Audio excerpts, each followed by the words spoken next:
Lakini sisi ndio tuliweka askari tukamtoa Mreno Msumbiji. Sisi ndio tutakaoikomboa nchi hii ya Tanganyika.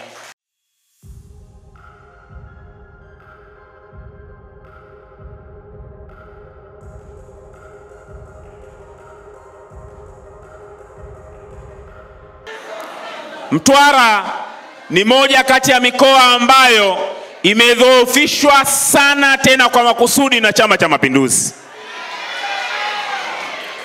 Ule ukweli kwamba mkoa wa Mtwara una mchango mkubwa kwenye mapato ya taifa letu hauakisi maisha halisi ya watu wa mkoa wa Mtwara.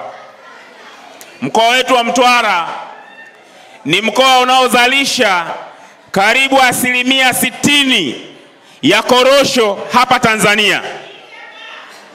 Na sote tunafahamu kwamba zao la korosho ni zao linaloongoza kwa kuingiza mapato mengi yanayotokana na mazao ya kilimo. Lakini maisha Mtwara ni hoi bin taabani. Mwaka huu uzalishaji wa korosho ulifikia zaidi ya tani 500,000 kwa mara ya kwanza kwenye historia ya nchi yetu. Korosho zikiingiza fedha zaidi ya shilingi trilioni 1.5 hapa nchini. Korosho ndio zao ambalo lina kodi nyingi kuliko mazao yote hapa Tanzania. Kila kilo moja ya korosho inatozwa fedha zisizopungua shilingi 1,450 kila kilo moja, ambapo maana yake kila gunia moja la kilo 100 ya korosho linachangia au linatoa zaidi ya shilingi 1,145,000 kama sehemu ya tozo.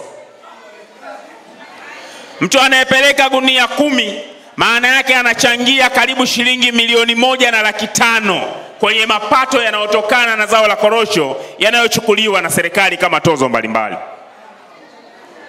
Wakati mwaka huu korosho zimeingiza shilingi trilioni 1.5, theluthi moja ya hizo fedha ni kodi.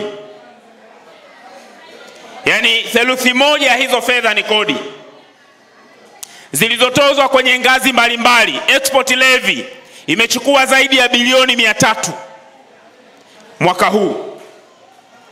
Na ukizungumzia korosho ambazo hapa Mtwara zaidi ya 60% ndio zinatoka, maana yake zaidi ya bilioni 200 zinazotokana na export levy zimetoka mkoa wa Mtwara.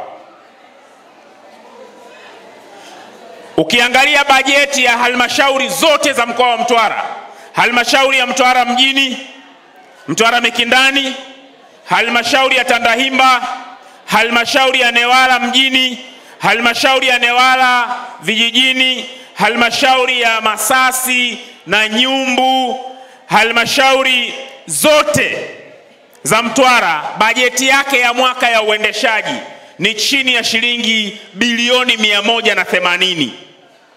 Bilioni 180. Wakati export levy peke yake imechukua zaidi ya bilioni 200, halmashauri hizi makusanyo yake yaliyotokana na kodi ya korosho zilizokwenda kwenye halmashauri kwa halmashauri zote za Mtwara ni chini ya shilingi bilioni 25. Maana yake zaidi ya bilioni 480 zimekwenda kwenye serikali kuu. Matumizi ya halmashauri za Mtwara zote haifiki bilioni 180. Lakini zunguka mkoa wa Mtwara unakutana na masaibu makubwa sana. Hali ya maisha ni ngumu, gharama za matibabu wa Tanzania wa Mtwara hawazimudu, na changamoto zingine nyingi. Gesi, wakati mwaka 2015 ndugu yangu Mafuta na Chuma anachaguliwa kuwa mbunge, mjadala wa gesi ulikuwa mkubwa, ukitia matumaini makubwa sana juu ya uchumi wa gesi kwenye taifa letu.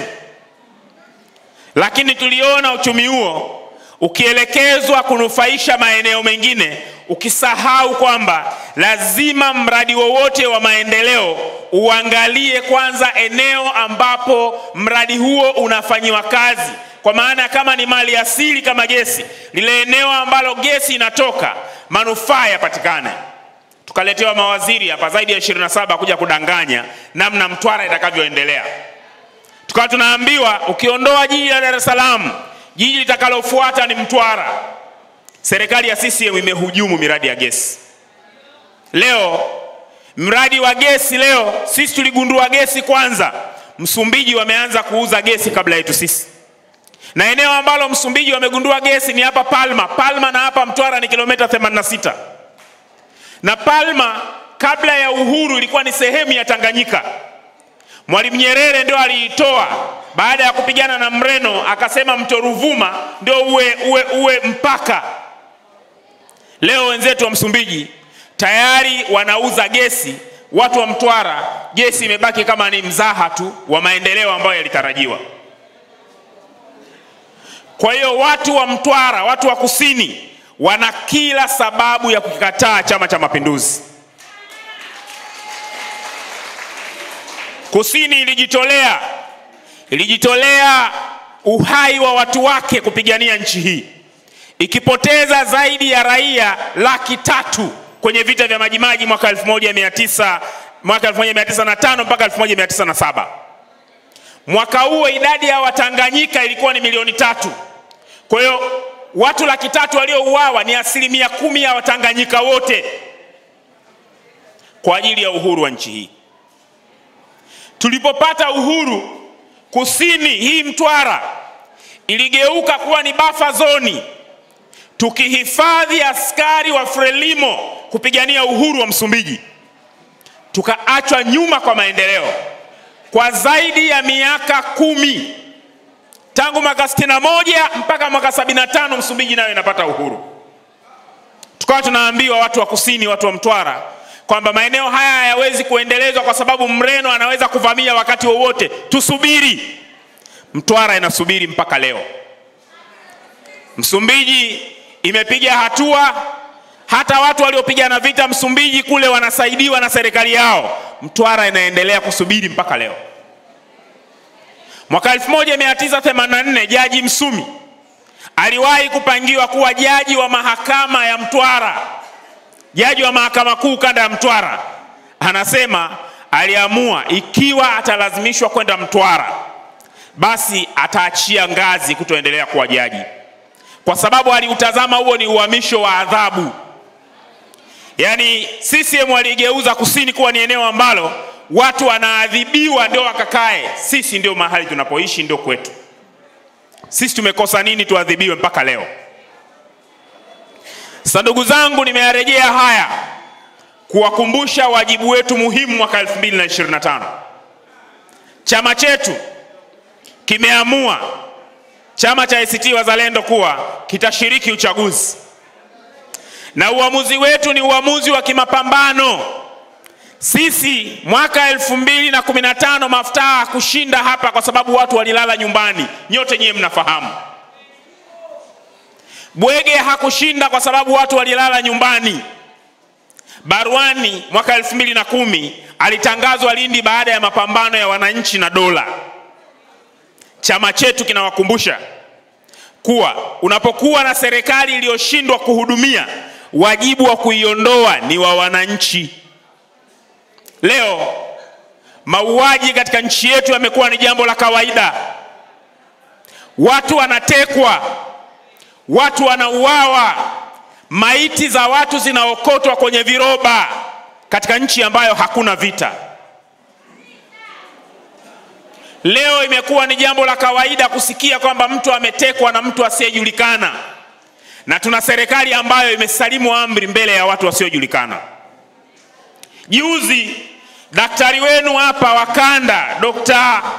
Hashim Tito, bingwa neurosurgery hapa kanda ya Mtwara, daktari wa daraja la pili ambaye alikuwa anakwenda kuongeza ujuzi Muhimbili, alipotezwa. Baadaye amekutwa ameuawa, ametupwa maiti yake pale Coco Beach. Tunao walimu kadhaa ambao walitekwa. Huyo sio daktari wa kwanza kukamatwa Mtwara na kupotezwa. Watu hawa hakuna majawabu yaliyotolewa na serikali. serikali ambayo haiwezi kulinda uhai wa watu wake, ni serikali ambayo wajibu pekee waliobakisha watu wake ni kuiondoa hiyo serikali. Na sisi watu wa Kusini tunayo historia ya kuliongoza taifa hili, kuwaondoa watawala madhalimu. Nimeeleza vita iliyopiganwa, vita vya Majimaji, ambayo ilianzia Lindi mpaka Songea.